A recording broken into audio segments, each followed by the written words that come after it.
Bom, vamos dar continuidade aqui. Agora eu vou estar resolvendo a questão 2, né? Eu transpus aqui para o nosso caderno de rascunho. A questão 2, né? Determine a força P necessária para começar a rolar o cilindro uniforme de massa M sobre o degrau de altura H.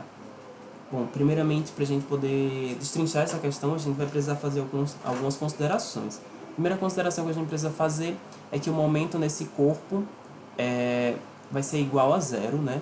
Ele tá parado, não tem nenhum momento atuando nele neste momento, e que qualquer mínima força realizada vai ser necessária para mudar esse momento para a gente fazer esse cilindro subir esse degrau de altura H. A gente vai ter que determinar as forças desse corpo, né? Então a gente vai ter aqui a nossa força peso, mg, e a gente vai ter essa força P, né? Que a questão diz, tem uma força P atuando. Pronto. Além dessas duas forças, a gente vai ter uma força normal aqui, né? Em relação ao corpo com a superfície. Porém, como na questão a gente vai determinar uma força para fazer esse cilindro subir esse degrau, a gente não vai ter mais esse cilindro em contato com essa superfície. Então a gente não vai ter mais essa força aqui. Então a gente vai ter as únicas forças atuando nesse corpo, vai ser a peso e a nossa força P. Questão da, vou chamar aqui de FP. Referente à força P. Nossa força FP. Bom, a gente vai ter que determinar o momento, né, em relação a essas forças produzem nesse ponto aqui, para a gente poder determinar a intensidade da força necessária. A gente precisa determinar esses momentos. Então, para a gente determinar, lembrando, né, que o momento é dado pela força vezes a distância, né, distância de o braço de alavanca até a área de atuação da força, né?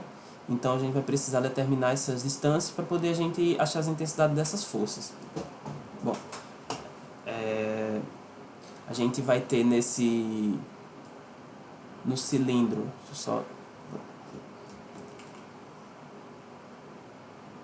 no cilindro a gente vai ter a distância do raio, né? Lembrando que a gente tem um degrau aqui, né? Degrau de altura H. Aqui a gente vai ter... Nossa, ficou... Aqui. A gente vai ter esse degrau de altura H. Então...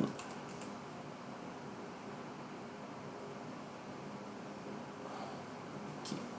Vai ter esse degrau de altura H. A gente vai ter o raio dessa bola, né? Desse cilindro, desculpa.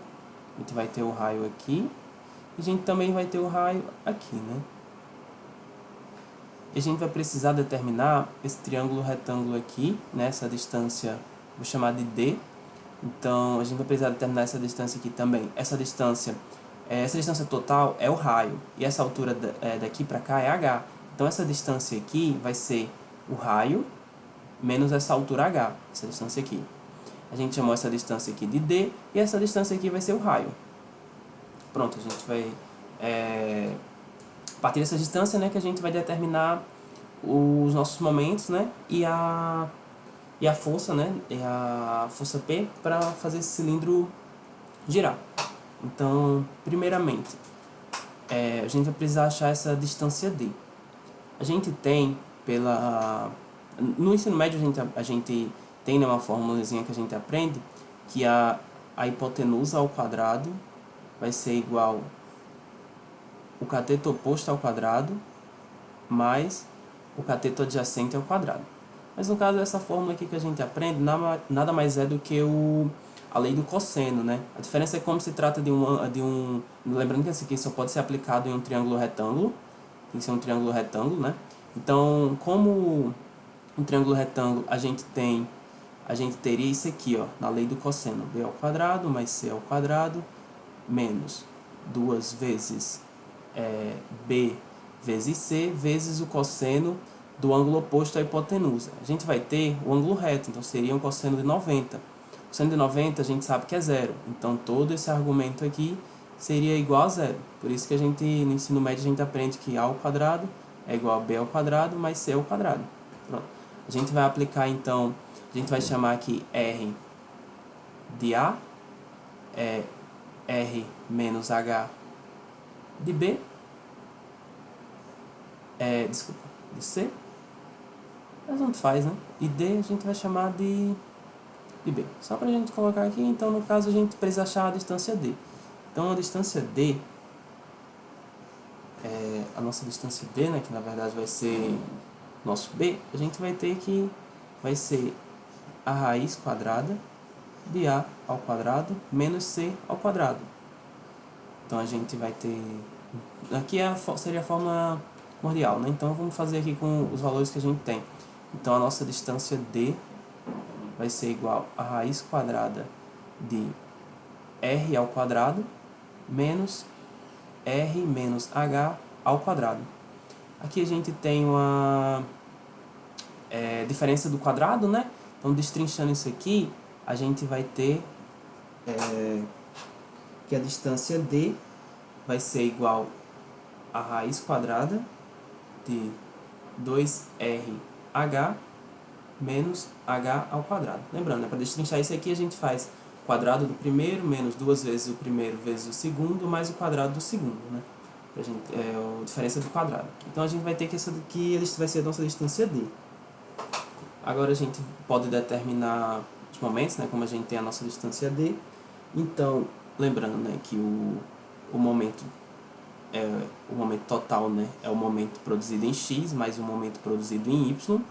E agora eu vou determinar, antes de tudo, né, a gente precisa determinar que o nosso sentido do momento. Então, eu vou determinar que anti-horário é positivo e horário é negativo. Agora a gente vai ter o momento em x e o momento em y.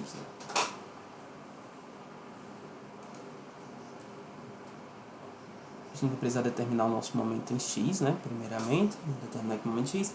Então a gente vai ter a nossa força peso, né? Nossa força peso, a gente vai ter ela aqui, ó, perpendicular ao ponto. Força peso, a gente vai ter essa aqui, ó, força peso perpendicular ao nosso ponto de atuação da força. Então a gente vai ter que o nosso momento em x vai ser mg vezes a distância d que a gente achou, né? Vezes d. E o nosso momento em y, a gente vai ter... só lembrando aqui, né, porque é positivo. A gente utiliza aqui a regra da mão direita, né? Imagine como se os nossos indicadores da mão direita estão apontando em direção à força, né? A força pesa para baixo. Então a gente vai produzir um momento em relação a esse ponto positivo. Então vai ser por isso que fica positivo. Já agora aqui a nossa força P, né? A gente vai ter essa área de atuação aqui, ó, perpendicular a esse ponto. Então a gente vai ter aqui essa distância aqui, né? Que é perpendicular ao ponto de atuação, aqui, né? Essa mesma distância. Então a gente vai ter que nosso momento em x, usando a regra da mão direita novamente, né? A gente põe os nossos indicadores da mão direita em direção ao sentido da nossa força. E a gente vai ter essa força aqui no sentido horário. A mão direita aqui, a área de atuação aqui, e a gente vai ter o sentido horário. Então, esse momento, né, produzido por essa força P vai ser negativo. Então, a nossa força P vezes aquela distância, né, a distância perpendicular à área de atuação da força, que é essa distância aqui, R menos H. Então, o nosso momento em x vai ser menos, né, negativo, porque está no sentido horário, R, força vezes a distância, R menos H. Aí esse é o... caso esses vai ser os momentos que estão atuando, né? Então, o que a gente tem que o momento total vai ser igual ao momento de x, né? mg vezes d, mais o momento em y, né? Que é, caso aqui é negativo, menos f vezes r menos h.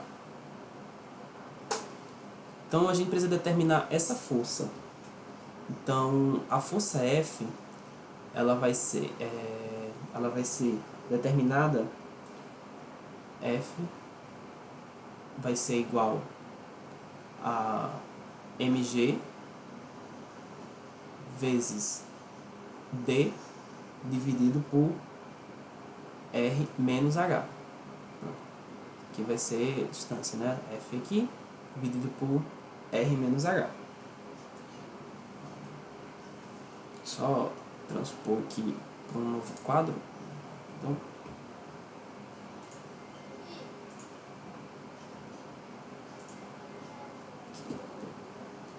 Então a gente vai ter que nossa força F ser igual a mg vezes, substituindo o D, né, que a gente achou que era 2R, 2RH menos H ao quadrado.